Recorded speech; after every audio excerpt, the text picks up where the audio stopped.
Hurricane just passed. Crazy. The devastation is crazy. You still have man out there. I rob people. We are rob people when you have shit. You are rob people when you have nothing. Them depend on face. And you still a rob them. Them depend on face and you still a rob them. Bro, like, you don't have no conscience. You don't have no you don't have nothing, boy, you. The gunman, them don't have no conscience. And the prime minister don't have no conscience. Because I don't know where people them are going to go. Them don't have nowhere to live. And you say, all right, we could put you in a curfew. You have to sleep in your car or you have to sleep out a door.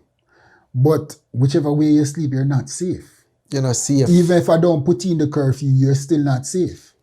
People still at demand them, still a come, them still a rob them, still a loot them, still a this, them still a that. Like, the prime minister is between a rock and a hard place, bro. It's between a rock and a hard place because, you know, it goes right back to the people. The people, bro. Who we are as a people, bro.